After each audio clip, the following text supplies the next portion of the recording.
I was listening to the radio a couple of days ago, and in the sermon, there was a sign mentioned that supposedly was recent that said, if Mary had had an abortion, we wouldn't be in this mess. It was supposedly in the Women's March, but I did a little bit of digging, and it ended up being from a 2011 incident. Regardless of the time taken, however, it brings up a whole slew of issues. I know that some others have covered this. I've seen their videos out there, but I want to take another look again at the sign and a few of the things that it brings up. First, let's look at the whole thing, the whole sign as one. I remember in my logic class learning about something called a fallacy. A fallacy is simply when an argument is misleading or unsound.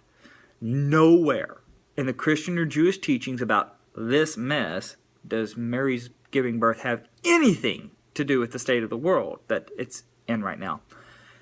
In fact, in both teachings, one still waiting for the Messiah and the other that he has already come, the birth of the Messiah is the solution to sin in this mess. So this sign is what's called a non sequitur fallacy. I may be mispronouncing that because my Latin is extremely rusty. In that what the sign says is the cause, what the sign says is the cause of the mess, is not derived in any manner from the sign's reason of Mary giving birth. So the problem has nothing to do with the reasoning. So let's look at the start of the argument. If Mary had had an abortion. First, this brings up the question of, is that even possible? I'm not talking about the process. I mean, sure, that would have been possible. It would have been crude and barbaric in our eyes, but it's still possible. I'm talking about the result. When we, as humanity, performs an abortion, the baby is killed. And yes, I said baby. Guess when the life cycle begins? Conception.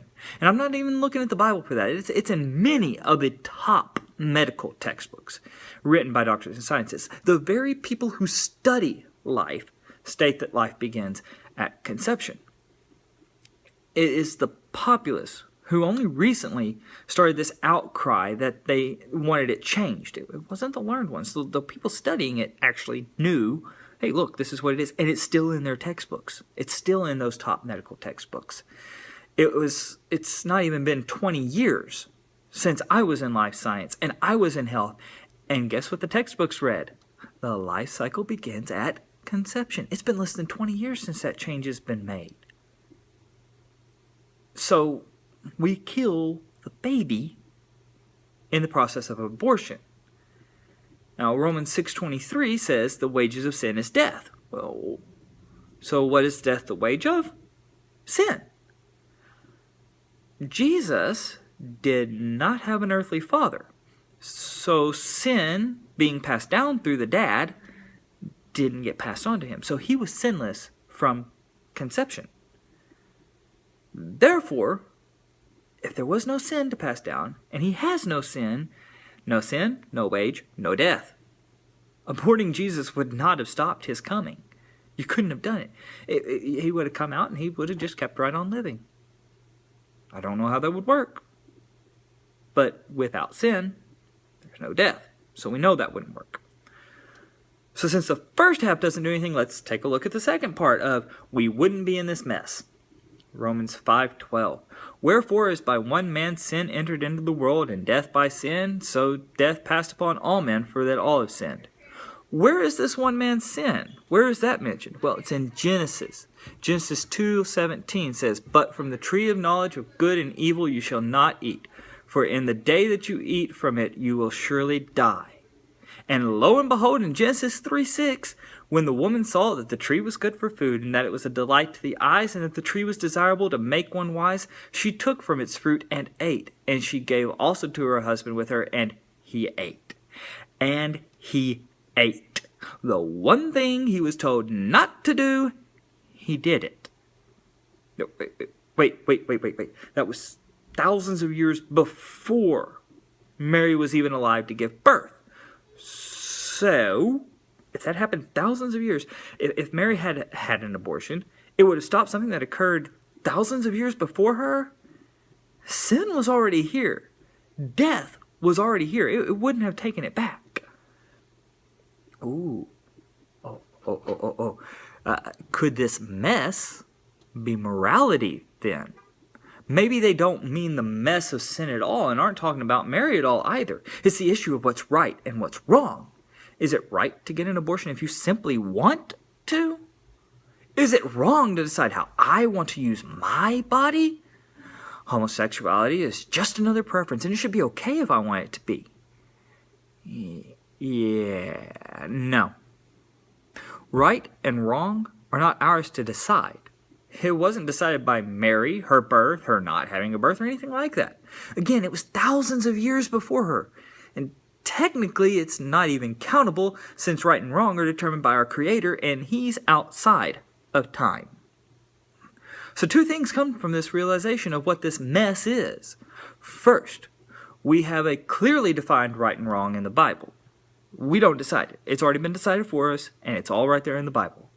Second, the people who don't wish to acknowledge this to the point of these types of signs are doing so because they do not want to be held accountable. Well, how do you know that? John 3:19, and this is the verdict. The light has come into the world, but men love darkness more than light because their deeds were evil. God says that's the reason man is giving.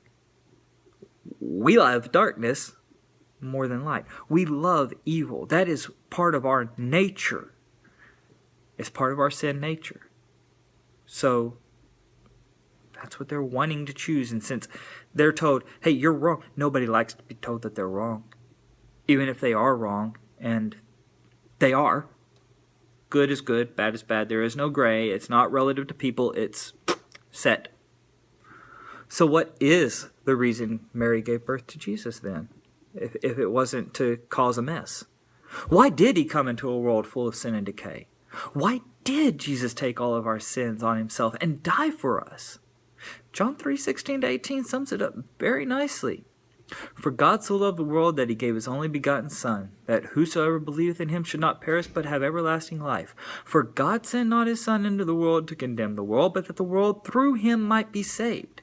He that believeth on Him is not condemned, but he that believeth not is condemned already, because he hath not believed in the name of the only begotten Son of God.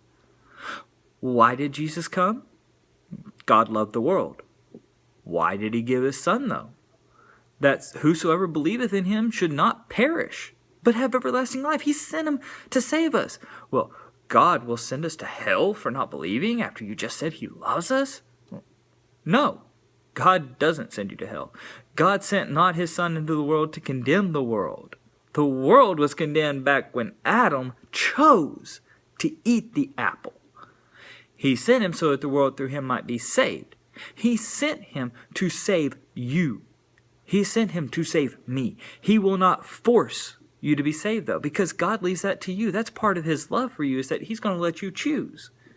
And He says, he that believeth on Him is not condemned, but he that believeth not is condemned already. That choice is yours, whether or not to believe. You choose heaven or hell, and you choose now. But why? Because you have not believed in the name of the only begotten Son of God. That's going to be the answer. You're going to get up there, and it's going to be, well, why? I did all this great stuff. I did all this. You can't send me to hell. You love me. Well, He's already said, you have not believed in the name of the only begotten Son of God. That's it. That's going to be His reason why. And you will have given it to Him. So let's look at this sign one more time. And let's look at this as to what it really should mean then. If Jesus had not come into this world and died for us, we still would be subject to a law that points us to a hope yet to come, but still under the penalties of our sins. That's what the sign would really say. We wouldn't be in this mess.